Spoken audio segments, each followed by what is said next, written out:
જે અમારી દબાણોની હટાવવાની કામગીરી થઈ એની અંદર ટીપી રોડની અંદર આવતી જમીનનું ક્ષેત્રફળ 33,750 ચોરસ મીટર એટલું ખાલી થયું છે અને આજી પટનો જે નદીનો વિસ્તાર છે એ 55,000 ચોરસ મીટર જમીન એ ત્યાંની ખાલી થઈ છે.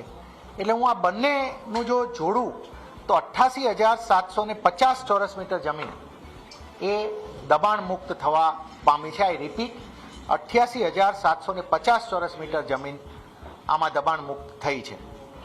આ રોડની અંદર જે 33,750 હતી એની અંદરના દબાણો 497 દબાણો એની અંદર હતા અને નદી કાંઠામાં 992 દબાણો હતા.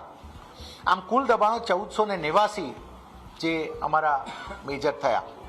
આ તમામને અમે હટાવીને જે જમીન ક્લિયર કરી છે એની હાલની એપ્રોક્સિમેટ સાવ અંદાજ લગાવીને માર્કેટ વેલ્યુ કાઢીએ તો પણ 350 કરોડથી વધારે કિંમતની આ જમીન થાય છે.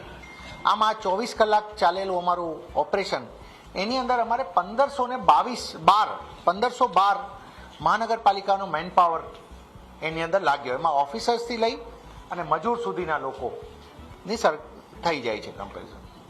અમારી મશીનરી 261 લાગી, જેમાં જેસીબીથી લઈને ટ્રેક્ટર સુધી આવી જાય છે. હું ફક્ત મેન આવર્સ ગણું, માનવ કલાકો આખા ઓપરેશનના, તો 33,264 માનવ કલાકો આની અંદર વપરાયા આખા ઓપરેશનમાં.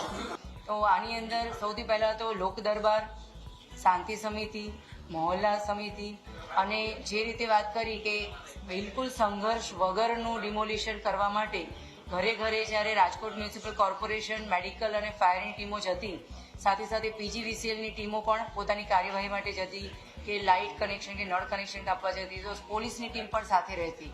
આ માટે 2000થી વધારે પોલીસ જવાનો સાથે તૈનાત રહ્યા અને માનનીય ડીજીપી સરે અમારી જે પણ રિક્વાયરમેન્ટ હતી, કારણ કે અહીંયા મહિલા, વૃદ્ધો, બાળકો સાથે રહેતા પરિવાર સાથે ડીલ કરવાનું હતું, એટલા માટે કોઈને પણ સંવેદની જે લાગણીશીલતા હોય કે કોમની લાગણી દુભાય નહીં એની સાથે પણ વર્ક કરવાનું હતું. એટલે આને અમારું જે આખું કમ્પોનેન્ટ હતું એમાં 50% કમ્પોનેન્ટ અમે મહિલા પોલીસનો યુઝ કર્યો. એમાં 8 SRPF કંપની અને સ્પેશિયલ એક્શન ટાસ્ક ફોર્સ જે RAFની તર્જ ઉપર બનાવવામાં આવી છે, 2 SAF કંપની અમને ફાળવવામાં આવી અને આખું જે ટેકનોલોજી અને હ્યુમન ઇન્ટેલિજન્સ બંનેની મદદ આપણે લીધી. ડ્રોન સર્વેલન્સથી માંડી અને સોશિયલ મીડિયા મોનિટરિંગથી માંડી અને ગ્રાઉન્ડ લેવલ ઉપર પ્લાનિંગ જે છે એ કરવાથી માંડીને અમારા વોચર્સ જે છે એમને ખૂબ એક્ટિવ રોલ આની અંદર ભજવેલો છે.